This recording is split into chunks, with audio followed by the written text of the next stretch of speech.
खुलुमबाय बड'लेण्ड पाब्लिक रादाब नायगिरि नोंथांमोनखौ बरायबाय।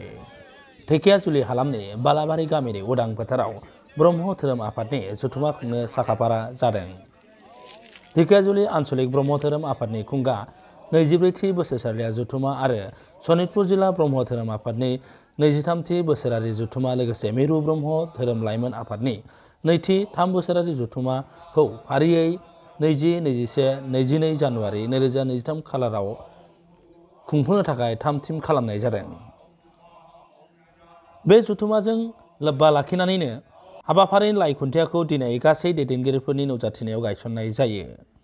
बे हाबाफारियाव बाहागो लानानै मिरु ब्रह्म धोरोम लाइमोन आफादनि लोगो आफादगिरि फाखन बसुमतारी आरो सनितपुर जिल्ला ब्रह्म धोरोम आफादनि आफादगिरि उदय रामसियारि लोगोसे बानजाय आफादनि आफादगिरि निर्मल नार्जारी बिथांमोनहा हाबाफारिनि सोमोन्दै गुवारै बेखेवनानै होयो। भबिष्यत जोलैफ्रा गाज्रि जालांनो हमदों, बेफोरखौ फोसाबनायनि माखासे थांखिफोर दङ।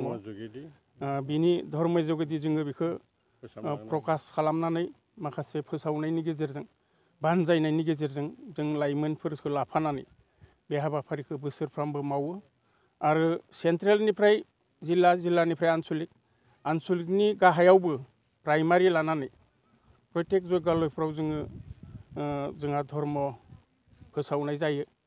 दा बेनि गेजेरजों जोङो फैबाय थानाय इयुन जोलैफोरनि माखासे मोजां राहा लानाय लोगोसे मुलुगखौ मोजाङै लाखिनाय बे खामानिखौनो जों बे जग्गा आवथिनि गेजेरजों मावफुंनाय जायो। आरो लोगोसे जोङो देग्लाय नैबे बालाबारि ब्रह्म जगालियाव लानाय जोंनि जा फैबाय थानाय हाबाफारि, बेवहाय जोंनि गुबै खामानियानो जाहैबाय मुलुग फोसाबनाय।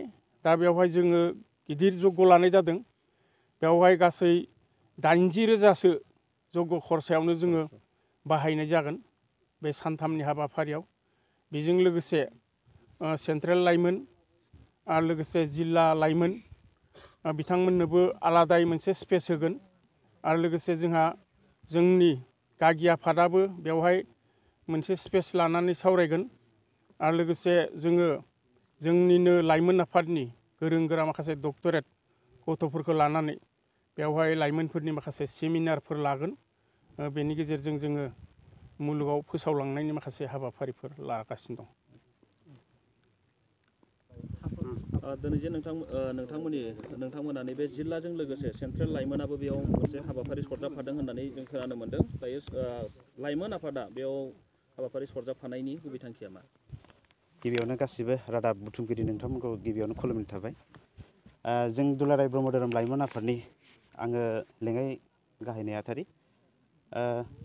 फैबाय थानाय नैबे जानुवारि दाननि 20, 21, 22 अक्ट'आव नैबे धेकियाजुलि आन्चलिकनि सिङाव थानाय बालाबारि ब्रह्म जगालयआव जोंनि दुलाराय ब्रह्म धोरोम लाइमोन आफादनि खुंगा नैथि 3 बोसोरारि जथुम्माखौ जों खुंनो थांगासिनो दङ।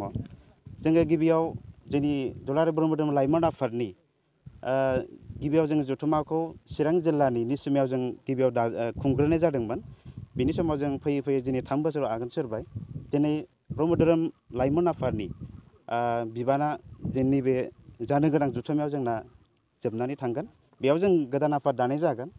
बेयाव गोदान आफाद दानायनि गेजेरजों जोंनि आसामनि अनगायै दुलाराय बुहुमावनो जोंनि ब्रह्म धोरोमखौ फोसावलांनायनि थाखाय जोङो सावरायलायनाय जागोन।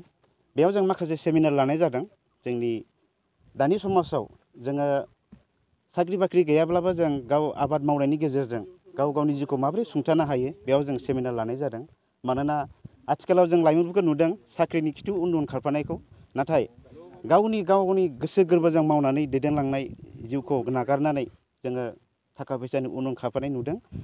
इजि मानि आर्निं खालामनायखौ जों नुनो मोन्दों। जाहाथे बेफोरखौ जों माब्रैबा सोदांनानै जों गोग्गो समाज दानो हायो, गावजों गाव अनलायनायनि गेजेरजों जिउखौ जों माबोरै खुंलांनो हायो बेखौ जों थांखि लानानै फैबाय थानाय नैबे जथुम्मायाव जोङो सावरायनाय जागोन। आरो मिजिंथिदों पुर्न ब्रह्म ज्यतिश्वर गुरु आफानि अननायाव जोंनि जथुम्माया मोजाङै मोजां जोबलांगोन, बेखौ जोङो हास्थायदों।